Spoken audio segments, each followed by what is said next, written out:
Hello everyone, welcome to government job alert. I hope आप सभी अच्छे होंगे। तो आज की इस वीडियो में हम बात करेंगे ईटीटी 23 चोट के बारे में। देखिए 19 दिसंबर 2023 को, जैसा आप सभी को पता है कि हाई कोर्ट ने ईटीटी 23 चोट को बहाल कर दिया। और हाई कोर्ट ने अपने ऑर्डर में क्लियरली बोला था कि 2 महीने यानी कि 8 हफ्तों में ईटीटी 23 चोट की रिक्रूटमेंट को कंप्लीट किया जाए, यानी कैंडिडेट को ज्वाइनिंग दी जाए। और आज है 19 जनवरी और देखिए 1 महीना हो चुका है और अभी तक डिपार्टमेंट ने कोई भी एक सिंगल ऑफिशियल नोटिफिकेशन जारी नहीं किया है कि ईटीटी 23 चोट के लिए हम क्या कर रहे हैं, कैंडिडेट को किस तरह से डॉक्यूमेंट वेरिफिकेशन के लिए बुलाया जाएगा, या फिर किस तरह से डिसीजन लिया जाएगा बीएड वर्सेस बीटीसी पे या फिर एनआईयूएस पे, किसी के रिगार्डिंग भी एक सिंगल ऑफिशियल नोटिफिकेशन जारी नहीं किया है अभी तक डिपार्टमेंट ने। देखिए इसके रिगार्डिंग लोग, बहुत से लोग बोल रहे हैं कि इंटरनल सोर्सेज से ये इन्फॉर्मेशन मिल रही है, ये इस तरह से किया जा रहा है, ये किया जा रहा है। देखिए इन सब जो अनऑफिशियल्स बातें हैं उन पे तो देखिए थोड़ा सा ट्रस्ट करना थोड़ा सा डिफिकल्ट होता है। बाकी देखिए आपकी मर्जी है, आप मानते हो नहीं मानते हो, बट कहीं ना कहीं एक ट्रस्ट इशू रहता है कि क्योंकि वो एक ऑफिशियल इन्फॉर्मेशन नहीं है। जब तक डिपार्टमेंट एक ऑफिशियल नोटिस नहीं निकालता कि हम ये कर रहे हैं, तब तक कहीं ना कहीं कैंडिडेट के माइंड में एक डाउट रहता है कि क्या किया जाएगा। क्योंकि देखिए अब सिर्फ 1 मंथ ही है अभी बचा हुआ जो हाई कोर्ट के ऑर्डर के अकॉर्डिंग। तो कहीं ना कहीं देखिए अभी तक डिपार्टमेंट की तरफ से ये रहा है कि अभी तक कोई नोटिस जारी नहीं किया। और इसी को देखिए सबसे जो मेन जो इशू है वो यही रहा है एक तो कि 2020 की रिक्रूटमेंट थी और आज है 2024 में हम खड़े हुए। तो इसी में देखिए इसके दौरान बहुत सारे चेंजेस आपको देखने को मिले, जिसमें सबसे पहले देखिए सुप्रीम कोर्ट का डिसीजन आ चुका है बीएड वर्सेस बीटीसी में। इसके अलावा एनआईयूएस कैंडिडेट के ऊपर भी डिसीजन लिया जा चुका है। तो कहीं ना कहीं इसी रीज़न से डिपार्टमेंट भी कहीं ना कहीं ये मान के चल रहे हैं कि डिपार्टमेंट भी अपना डिसीजन नहीं ले पा रहा। क्योंकि देखिए डिफरेंट जो स्टेट गवर्नमेंट है उन्होंने अपने नोटिस निकाल दिए हैं, चाहे वो बीएड वर्सेस के बीटीसी के विवाद में हो, चाहे एनआईयूएस कैंडिडेट के रिगार्डिंग हो, काफ़ी इशू इसके रिगार्डिंग डिफरेंट स्टेट गवर्नमेंट अपने नोटिस निकाल रही है। बट जो ईटीटी 23 चोट के लिए एजुकेशन बोर्ड ने एक सिंगल नोटिस जारी नहीं किया कि हम एक्चुअली कर क्या रहे हैं। क्योंकि देखिए अब सिर्फ 1 मंथ का टाइम बचा है। हाई कोर्ट के ऑर्डर के अकॉर्डिंग जो 2 मंथ का टाइम दिया गया था, अब सिर्फ और सिर्फ 1 मंथ का टाइम बचा है। और देखिए ऐसा नहीं हो सकता कि जो पहले डॉक्यूमेंट वेरिफिकेशन हो चुकी थी कैंडिडेट की, उसी के बिहाफ पे अब कैंडिडेट को ज्वाइनिंग दी जाए। इसका कोई लॉजिक बनता भी नहीं है। क्यों? क्योंकि देखिए 2-2.5 साल हो चुके हैं डॉक्यूमेंट स्क्रूटनी हुई उन कैंडिडेट की। और इसमें देखिए इस दौरान बहुत सारी ऐसी रिक्रूटमेंट भी देखने को मिली जिसमें काफ़ी कैंडिडेट ऐसे होंगे जो उन अदर किसी रिक्रूटमेंट में ज्वाइन कर चुके हैं। तो इसमें बहुत सारे ऐसे कैंडिडेट होंगे जो कहीं और चले गए होंगे। तो उस पुरानी मतलब जो ओल्ड जो लिस्ट थी उसके बिहाफ पे अब ज्वाइनिंग देने का कोई लॉजिक बनता नहीं है। तो ऑब्वियस सी बात है कि कैंडिडेट को और भी डॉक्यूमेंट स्क्रूटनी के लिए बुलाया जाएगा। और उसके बाद देखिए ऐसा नहीं होता कि एक दिन में स्क्रूटनी हो जाए। ये आपको भी पता है कि डॉक्यूमेंट स्क्रूटनी में कितना टाइम लगता है। उसके बाद कैंडिडेट के डॉक्यूमेंट को अच्छे से चेक किया जाएगा और जो कैंडिडेट रह जाएंगे डॉक्यूमेंट वेरिफिकेशन से उन्हें फिर से मौका मिलेगा। उसके बाद छंटनी करने के बाद कैंडिडेट की लिस्ट प्रिपेयर की जाएगी। ये एक लंबी प्रोसेस होती है और इतना मतलब कहीं ना कहीं देखिए डिपार्टमेंट ने 1 मंथ से एक भी नोटिस नहीं निकाला। तो सोचने वाली बात होगी कि किस तरह से डिपार्टमेंट अब 1 मंथ के अंदर ये सारी प्रोसेस कंप्लीट करेगा और एक जो कैंडिडेट को ज्वाइनिंग मिलेगी। क्योंकि इसी को लेकर सबसे ज़्यादा सस्पेंस है कि अभी तक नोटिस क्यों नहीं आ रहा। और जहाँ तक मेन रीज़न जो लग रहा है वो यही है कि सुप्रीम कोर्ट के जो डिसीजन है उसके बाद अब क्या डिसीजन लिया जाए। क्योंकि ईटीटी 23 चोट की देखिए जो रिक्रूटमेंट है ये 2020 की रिक्रूटमेंट है। इसमें कुछ रूल्स एंड रेगुलेशन कुछ अलग थे। आज 2024 में कंडीशन काफ़ी हद तक चेंज हो चुकी है। तो देखिए अब सोचने वाली बात है, ईटीटी 23 चोट की रिक्रूटमेंट की आज हम बात कर रहे हैं। ये जो रिक्रूटमेंट आई थी ये आई थी 2020 में और आज 2024 में अभी तक हम ज्वाइनिंग के ऊपर अभी तक अटके हुए हैं कि ज्वाइनिंग होगी नहीं होगी, कौन तो कैंडिडेट है अभी सेफ जोन में, कौन सेफ नहीं है। इस तरह के बहुत सारे क्वेश्चंस है जो कैंडिडेट के माइंड में आज भी है। तो सोचने वाली बात है कि इन सब के लिए देखिए क्या ऐसी कंडीशंस बनी, क्या ऐसी स्थितियाँ रही जिसकी वजह से आज तक ये रिक्रूटमेंट कंप्लीट नहीं हो पाई। क्योंकि देखिए डिपार्टमेंट ने तो डिले नहीं किया होगा।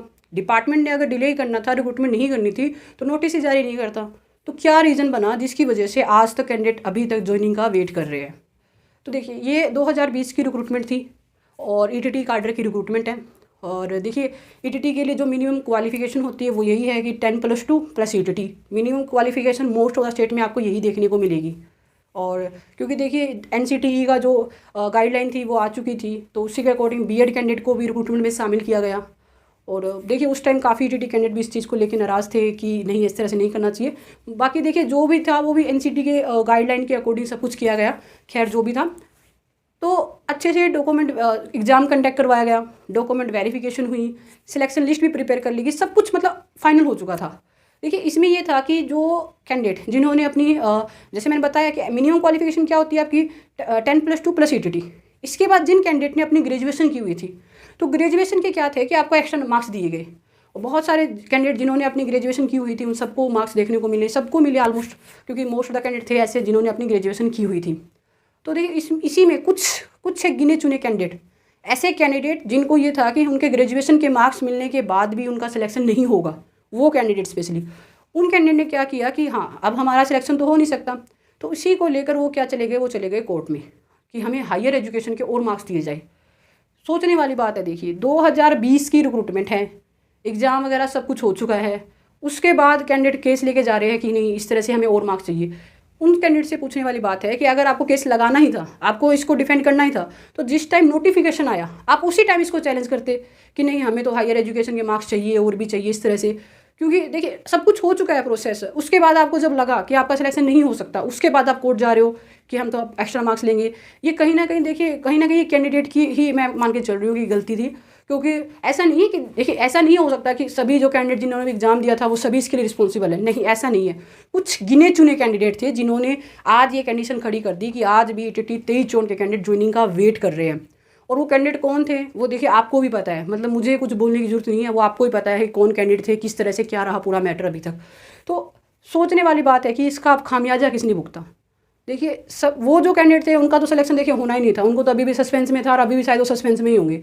बट सोचने वाली बात है कि एक्चुअल में इसकी जो पूरी ये जो टाइमलाइन चली है, 3 साल हो चुके हैं, 4th ईयर में हम एंटर कर चुके हैं, इसका सबसे बड़ा खामियाजा किसने भुगता।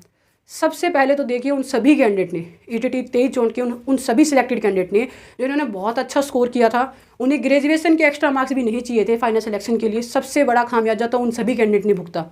और इसमें देखिए सभी कैंडिडेट शामिल है, चाहे ETT के हो, चाहे वो B.Ed कैंडिडेट हो, चाहे वो NIUS कैंडिडेट हो, सभी तरह के कैंडिडेट शामिल हैं जिन्होंने बहुत अच्छा स्कोर किया और उन्हें एक उम्मीद थी कि उनकी ज्वाइनिंग होगी और वो आज तक खामियाजा भुगत रहे, अभी भी अपनी ज्वाइनिंग का वेट कर रहे हैं। इसके अलावा देखिए वो B.Ed कैंडिडेट भी और वो NIUS कैंडिडेट भी खामियाजा भुगत रहे हैं जिनकी ज्वाइनिंग हो चुकी होती, क्योंकि देखिए एग्जाम वगैरह सब कुछ हो चुका था, सिर्फ ज्वाइनिंग ही तो बाकी थी।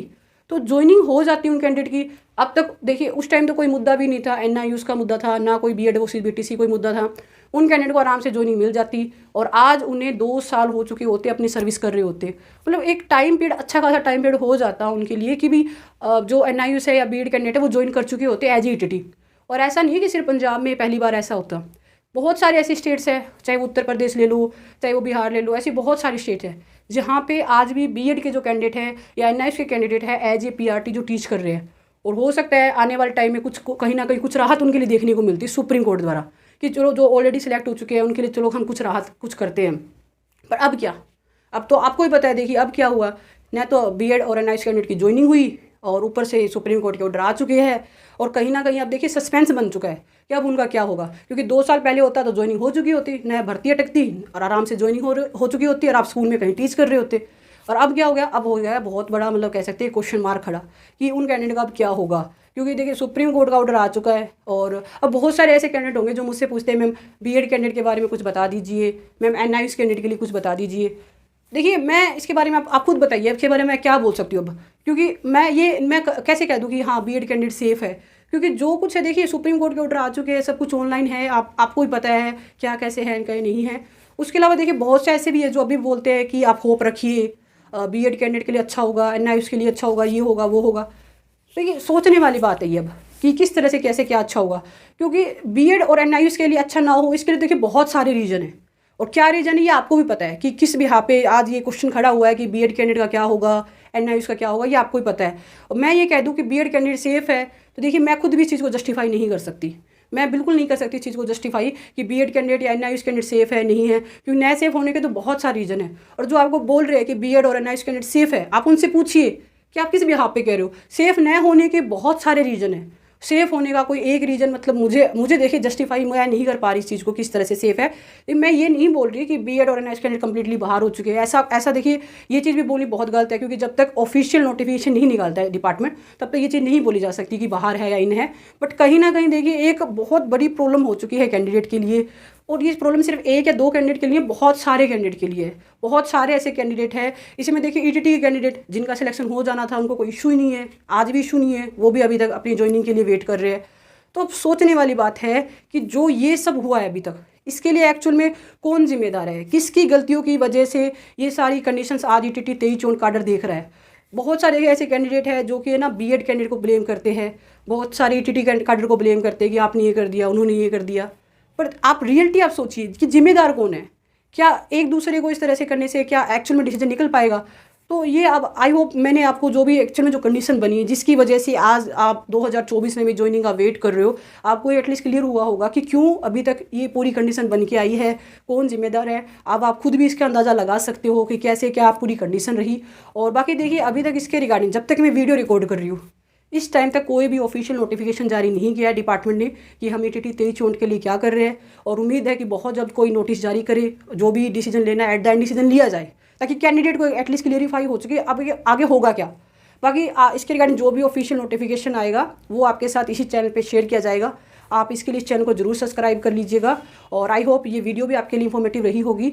और आप सभी से मेरी एक रिक्वेस्ट है कि जो भी आपके व्यू पॉइंट है वो आप ज़रूर कमेंट बॉक्स में कमेंट कीजिएगा। ETT 23 चोट के रिगार्डिंग जो भी आपके व्यू पॉइंट्स हैं वो जरूर कमेंट कीजिएगा।